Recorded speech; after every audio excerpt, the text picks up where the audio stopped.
r/rules horror. Posted by u/Boguldu. Advice from a senior mimic hunter.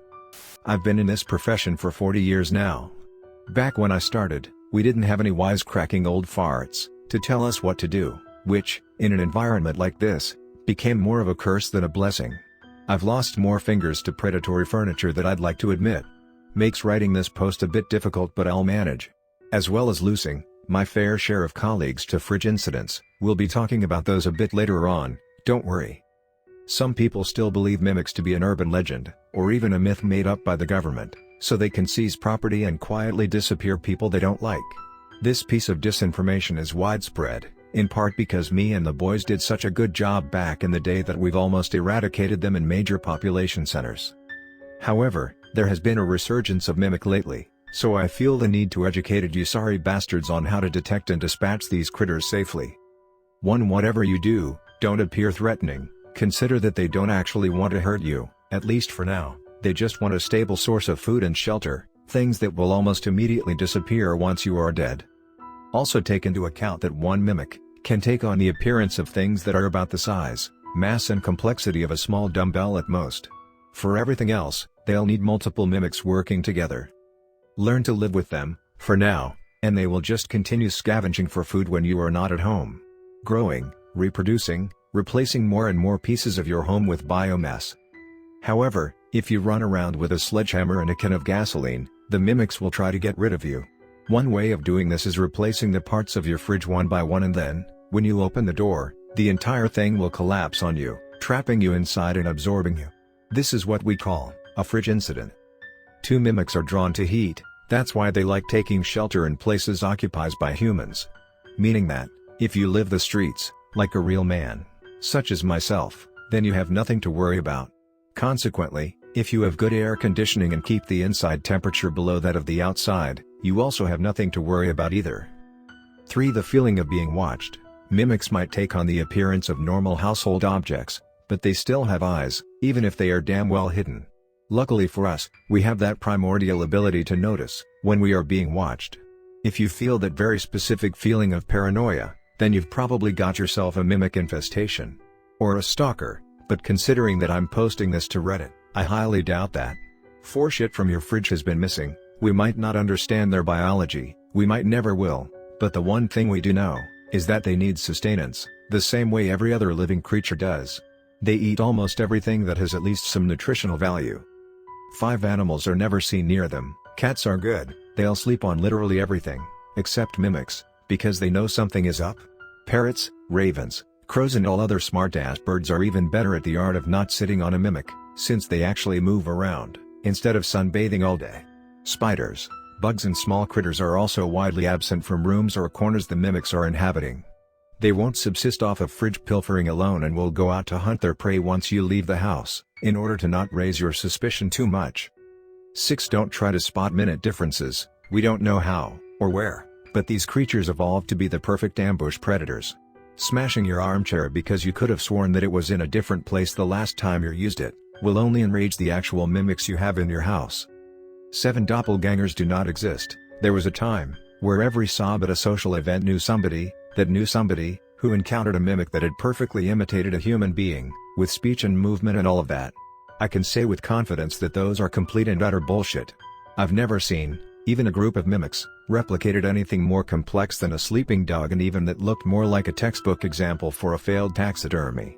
The idea that they would be able to mimic a human walking upright, regulating airflow and moving the throat muscles and lips and the tongue in unison so they don't sound weird, whilst controlling the eyes and all the other facial muscles, is simply idiotic.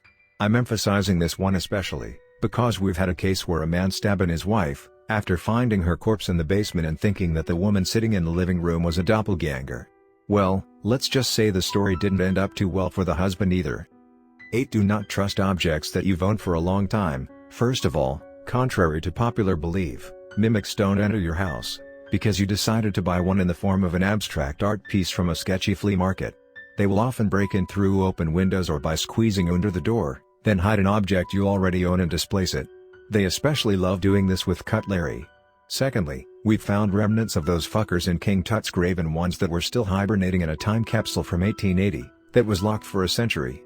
I don't care if it's your great-grandma's necklace, if it tries to strangle you after you just wore it to a night out, don't act like I didn't warn you. 9. Using thermovision effectively. Amateur mimic hunters will tell you all about this new thermal goggle method in order to score a couple bucks out of you. Let me tell you this, if you could detect a mimic this easily, we would have eradicated their species a long time ago. Sadly, they are extremely good at regulating their body temperature and also happen to understand your language, after only living with you for a couple of weeks. Meaning that, if they hear that annoying-ass bastard Ahab O'Connor talking about thermogoggles, you taking a call right after, and a mysterious man entering your house a few days later, they will be able to put together that they should be going into hibernation for a while. This tactic only really works if you manage to pull it off without them noticing, and even then, it'll only work once. 10. How to successfully kill a mimic. Ironically, it is by giving them exactly what they are asking for, warmth, a lot of it. Once you have ironed out exactly what objects in your house are mimics, you get together all your friends and, if you can afford it, a couple professional mimic hunters. You equip them all with sacks, made out of a flammable, but still pretty robust material, I recommend jute. You now put them in the bags as fast as possible. If they start struggling, bash the bag with a blunt object, and then toss the whole thing into a fire. Coast fires work best, but large campfires are a good alternative. Hell, we once threw one into an oven for a couple of hours and it worked just fine. If you are lucky, your house is now mimic-free. If you missed one, then I'm terribly sorry, but you probably won't survive the night. 11. Never let them take over your house. Sometimes, you have to accept that you've been beaten. Sometimes, a house, office or apartment has been so thoroughly mimified, that it effectively turns into a hive that can send out hunting parties to sustain itself. Meaning, that it doesn't really need you anymore. If you are inside of the house when this happens, tough luck, because the door and windows have been replaced by mimics a long time ago. If you have a strong feeling that this might happen soon, take my advice and burn it to the fucking ground. It doesn't matter if you spent your life savings on it, that place will never be inhabitable again anyways, and that way, you are saving other people a lot of pain and money. Those are my 11 pieces of advice. Follow all of them and ensure that your home stays mimic-free. Next story of this video. Posted by u/electrical_pipe4842. Rules to survive camping in an abandoned house. Due to some unforeseen luck, you have found yourself lost in the forest. Worry not, this house shall provide everything you might need to survive, including food, water and a decent shelter, granted you follow these rules. 1. You might find it odd that a house with a good condition would be somewhere in the middle of a thick forest. You're completely right, try to keep it that way. You are in someone's, or rather something's, house. I'm sure you would hate it if a guest come and trash your house. 2. You can only leave this house in the weekends. If you stepped inside on Monday, tough luck. There are things that resemble toddlers playing in the yard of the house on weekdays. Be sure not to let them catch you. They do not play nice.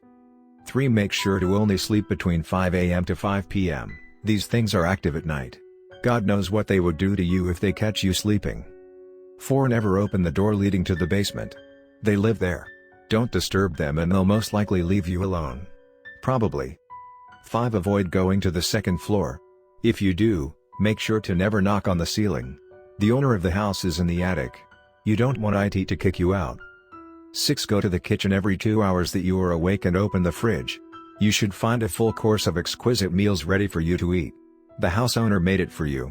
The food are perfectly fine to eat.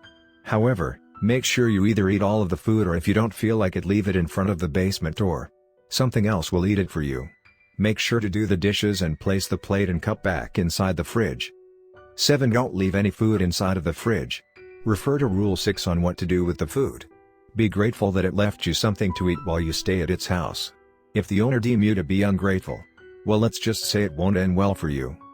8. While you are awake, if you see any shadowy figures roaming around the house, you can ignore them. They mean no harm unless you provoke them. Hey, if you feel like it, feel free to talk to them. It's been a while since they last meet someone from your world. 9. At any point in time, if you see anything running through the front door, monsters and figures alike, follow them. Run away from the house as fast and as far as you can. Ignore all of the other rules. If those things are running away for their life, you might want to do the same. 10. Never stay in this house for more than 2 weeks. Otherwise, you'll become a permanent resident here. You won't be able to leave ever. Even after death, and you'll end up like one of them. That is all. Make sure to follow all of them if you want to have a very pleasant stay. One more thing, don't enter the master bedroom. That is my room. You might not want to meet me though. It has been centuries since I got here and I no longer look like myself. Boy, did I found out about Rule 10 the hard way. This is not a joke. Follow the rules. I've seen many like you come but almost now never go. It's not fun here. Leave as soon as you can. The wild animals outside are scary sure. But it's better than being stuck here forever.